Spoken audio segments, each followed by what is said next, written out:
Grego, déjame presentar a un amigo que también es de Liniers, un compañero, un economista, es presidente del Frente Grande de la Ciudad de Buenos Aires, vicedecano de la Universidad de Moreno, vicedecano de la Universidad de Moreno, profesor regular de la UBA y también de la dicha Universidad de Moreno. Y Y aparte, ayer cumplió años.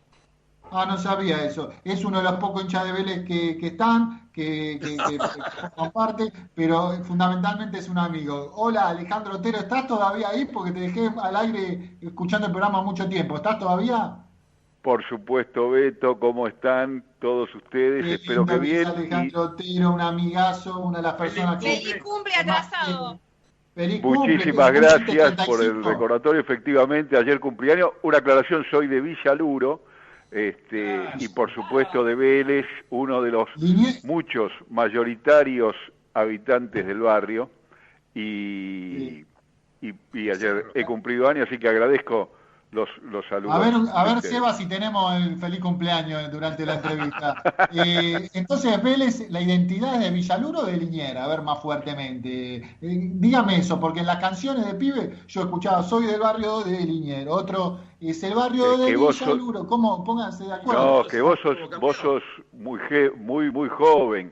De Villaluro salió el nuevo No, campeón en el primer campeonato, porque la cancha original de Vélez, primero, Basualdo, el club, Basualdo. claro, el club se fundó más bien cerca de Floresta, la fundación mítica con Amalfitani y sus amigos, pero la primera cancha estaba en el cuadrante, a menos de 100 metros de donde yo nací, Basualdo, Pizarro, Guardia Nacional, y Schmidl.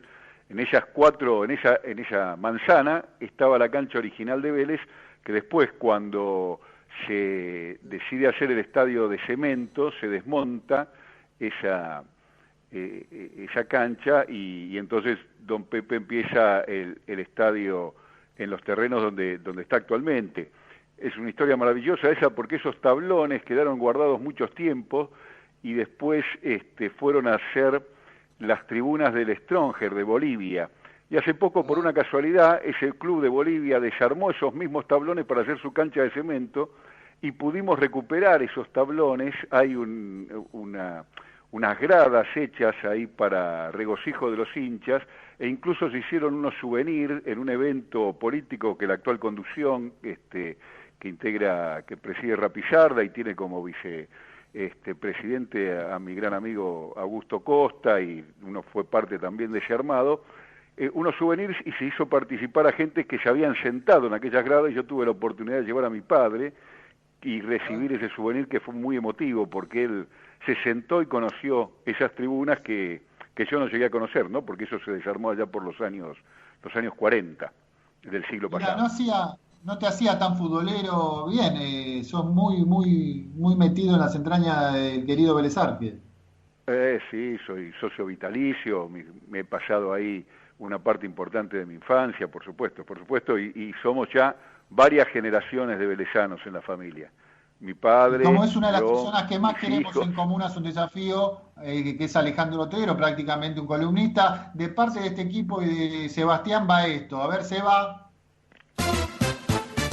Que los cumplas feliz, que los cumplas feliz, que los Que lo cumplas, cumpla Ale Otero. que los cumplas Un feliz. poquito, un pero Bueno, poquito de muchísimas tensión gracias en medio y de la espero podamos pandemia, brindar Otero. y celebrar juntos más temprano que tarde. Mientras tanto, festejamos así a la distancia, pero con el afecto cercano. Muchísimas gracias por el recordatorio y por la celebración. ¿Cómo lo estamos viviendo, Otero, toda esta situación? Como todo el mundo, Como todos, altos con y los bajos, ¿no? cuidados del caso. Anímicos. Con los cuidados del caso y sin caer en la tontería de economía o salud, ¿verdad? Sin caer en esa cosa de oponer lo que es parte de una misma cuestión y priorizando el cuidado de la gente, porque la salud, las medidas de política de salubridad y la economía están para la gente, ¿no? Sin gente, esos que oponen las empresas a la gente, no sé en qué piensan, porque cómo sería una economía sin gente, ¿no? Sin gente que produce, sin gente que consume. La verdad, un nivel de estupidez los que sostienen esos argumentos que, en fin, mejor pasarlos por alto. Así que cuidándonos y sin caer en el atontamiento generalizado que algunos medios impulsan. Sí, aparte argumentos totalmente caducos, contradictorios y aparte mal informados, porque estos países que ellos ponían de ejemplo por la economía de Estados Unidos y otros países de Europa, hasta el tema Brasil, ¿qué economía puede mejorar si está gran cantidad de enfermos y muertos, Alejandro? Efectivamente, lo que se evidencia con los datos objetivos es que con independencia de las medidas que adopten los gobiernos, la economía cae estrepitosamente en todo el mundo, producto de la parálisis obligada, pero la diferencia está en la cantidad de víctimas, ¿no? Si la economía cae en Brasil y en la Argentina, cae en Estados Unidos y en la Argentina, pero en Estados Unidos y en Brasil hay muchos más muertos que en la Argentina. Entonces, claramente, eso pone en evidencia que las políticas que está adoptando nuestro gobierno son sensatas y correctas desde una perspectiva humanista, ¿verdad? Ahora, si uno tiene otras ideas y considera que la solución a los problemas deben ser darwinistas y que entonces el proceso de selección natural dejará bajo tierra a los que tenga que dejar y que sobrevivan los más aptos, bueno, para quienes piensan de ese modo, entonces habrá que hacer otras cosas. Para los que tenemos una perspectiva humanista de la vida y de la economía, entonces lo que se está haciendo es lo correcto, porque ante lo inevitable, que es la caída de la economía, estamos preservando la vida humana. Usted está escuchando en Comunas un Desafío a Alejandro Otero, presidente del Frente Grande de la Ciudad de Buenos Aires, vicedecano de la Universidad de Moreno, profesor de allí y fundamentalmente un gran amigo, un gran compañero. Bueno, en la semana y hoy también... Sí, Beto, Sí. una cosa, sí, no, porque nosotros, ¿se acuerdan que veníamos charlando que teníamos que hablar con Alejandro por el tema del famoso aporte solidario, que se dice impuesto a la riqueza, ¿no?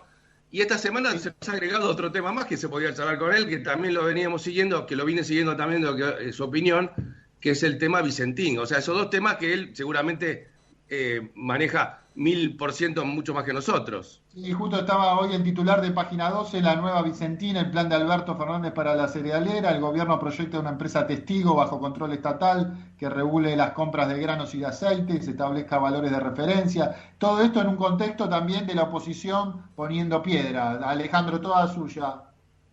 Absolutamente, algo parecido a esa falsa dicotomía entre salud y economía. La verdad que cuando uno escucha a la gente que salió a manifestar, a los que salieron a cacerolear, a los que salieron a argumentar contra la medida del gobierno, la verdad que se hace inentendible poder comprender qué es lo que está defendiendo esa gente.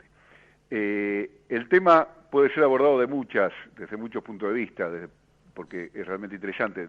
Se podría abordar desde el entramado político que implica Vicentín, así en Avellaneda, al norte del Santa Fe y el resto del país, uno de los principales aportantes a la campaña del macrismo. Se podría abordar desde ahí, se podría abordar desde el punto de vista de las maniobras dolosas y sospechadas de criminalidad que han tenido los empresarios que condujeron la empresa, triangulación, evasión, elusión, fuga, blanqueo de capitales. Se podría abordar desde ahí, casi como una novela policial, o se puede abordar desde la racionalidad económica. Yo voy a abordar el tema exclusivamente desde la racionalidad económica, sin perjuicio de que los otros abordajes también son necesarios.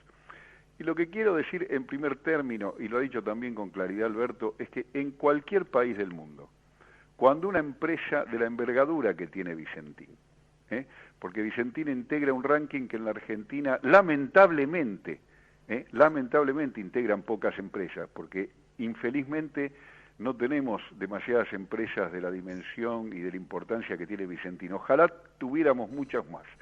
Pero en cualquier país, frente a una circunstancia como la que tiene Vicentín, una empresa de esa magnitud, sean los países donde hay muchas empresas de esa magnitud, como puede ser Alemania, o sean países donde hay pocos, como en la Argentina, cualquier gobierno sensato tomaría cartas en el asunto para evitar el desastre que significaría que una empresa de esas características fenezca, es decir, que una empresa de esa característica quiebre y deje de existir. ¿Y por qué digo que una empresa de semejante magnitud, si quiebra, se constituye en un desastre? Porque son más de 7.000 trabajadores propios y otros cuantos miles indirectos, producto de la actividad económica que desarrolla. Son un montón de acreedores que tienen esparcidos por ahí que serían también arrastrados a la quiebra si esta empresa desaparece. Sería un desastre porque se dejaría de producir y de exportar una cantidad de muy importante de miles de millones de dólares que pasarían a ser exportados por empresas extranjeras que luego esos dólares vía dividendos serían repatriados al exterior, a donde están sus casas matrices, y tendríamos entonces más problemas de los que tenemos por el tema de la indisponibilidad o de la falta de dólares necesario para sostener el desarrollo. Es decir, que hay un montón de razones para que el Estado intervenga evitando lo que sería las catastróficas consecuencias del derrumbe de una empresa de esa magnitud y el efecto extranjerización que se generaría si la empresa no quiebra, pero es adquirida por otra de capitales extranjeros, que generaría esta situación de mayor concentración y mayor extranjerización en un mercado que ya tiene notables niveles de concentración y extranjerización. De modo que, se lo vea por donde se lo mire, la intervención del Estado en este caso es absolutamente necesaria por la envergadura que tiene la empresa. Pero además de la envergadura que tiene la empresa, esta es una empresa que no hace cualquier cosa, hace producción de alimentos.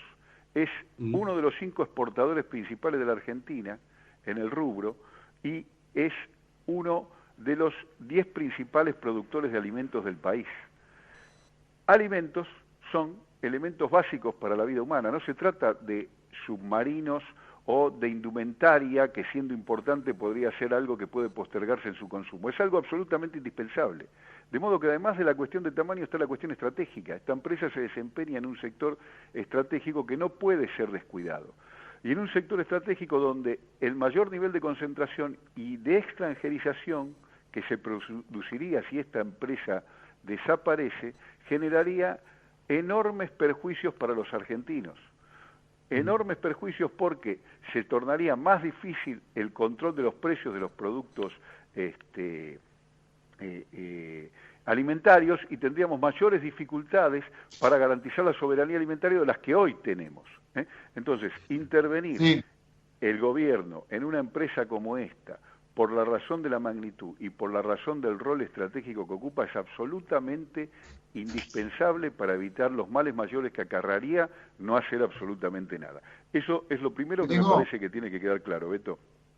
¿Vos querés añadir algo más, Gregorio? ¿Sí? No, muy claro y comparto totalmente, porque yo venía siguiéndolo a Alejandro por el tema del impuesto que se quiere presentar o se va a presentar todavía por las grandes fortunas, un aporte solidario, que ya teníamos un montón de inconvenientes para presentarlo, ¿no? Para que se pase por el Congreso. Ya lo vimos esta semana con la ley de alquileres, que se agarran de cualquier cosita para rajarse y no votarla, por ejemplo. Y el tema de los aportes, de ese aporte por única vez, se agrega esta votación en el Congreso, también va a estar complicada. No sé si Alejandro puede englobar dentro de ese paquete más o menos el mismo estilo ideológico de la oposición. Sí, efectivamente van a ser 2 temas muy fogoneados en contra por parte de la oposición, porque, bueno, no solo es una cuestión ideológica, repito, Vicentín es uno de los primeros aportantes por cifras millonarias a la campaña del PRO, es decir, que hay compromisos concretos por parte de esa fuerza política para defender a esa empresa. No es solo una cuestión ideológica, del mismo modo que con el impuesto a la riqueza, el PRO ha expresado, no solo en lo ideológico, sino también en lo práctico, los intereses de los sectores con mayor nivel de bienestar, los sectores más concentrados de la economía del país, de los cuales Vicentín forma parte y sus titulares también forman parte. Es decir que en uno y otro sentido la oposición tiene motivos no solo ideológicos, sino también de interés para hacer esa cerrada defensa que hace de 2 políticas, insisto, la de promover gravamen que de modo inteligente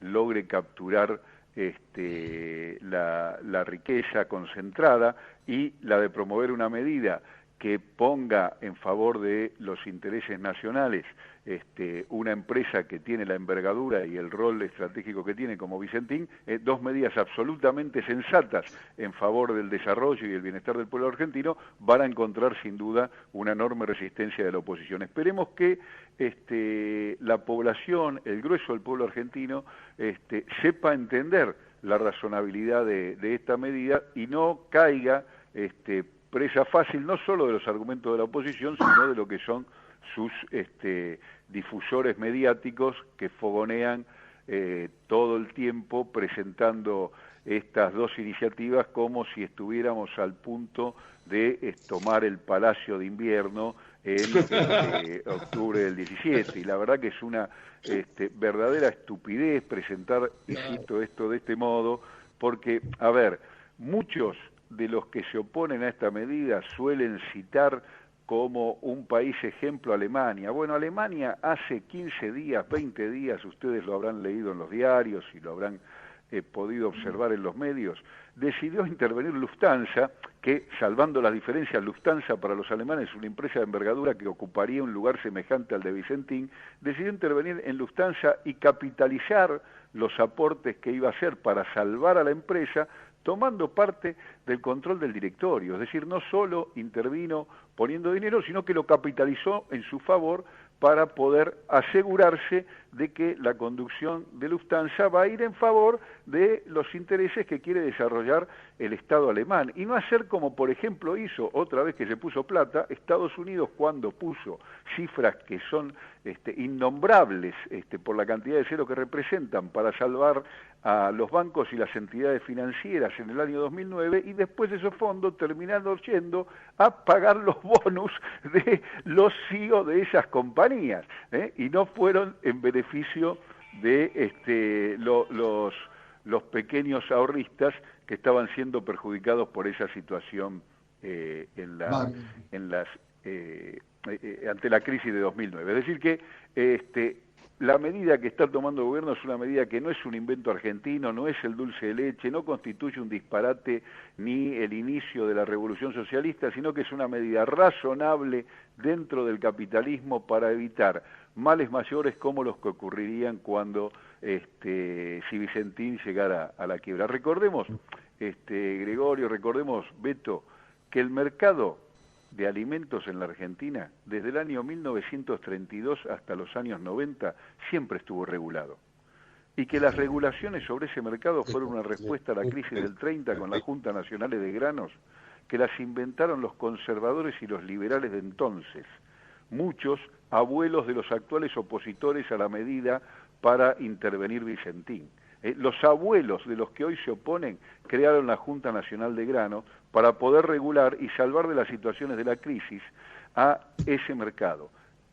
Los nietos se oponen a una medida semejante a la que crearon sus abuelos. Sería bueno que los nietos conversen un poco más con sus abuelos, porque la regulación del mercado sensible, con el grado de concentración y extranjerización que tiene la Argentina, como es el mercado de alimentos en nuestro caso, no la inventó el peronismo, la inventaron los conservadores y los liberales. Después se mantuvo, y desde los años 90 que se desmontaron las juntas nacionales y que el Estado renunció, con el vuelco del menemismo a la liberalización, renunció a regular el mercado de alimentos y renunció a regular las exportaciones granarias en la Argentina. La verdad que las cosas en términos de estabilidad cambiaria y continuidad en el desarrollo no han ido bien para la Argentina. Entonces sería sensato y bueno que, así como es sensato y bueno volver a grabar la riqueza de una manera inteligente, se vuelva a tener mecanismos que permitan intervenir de modo inteligente y eficaz en un mercado tan sensible como es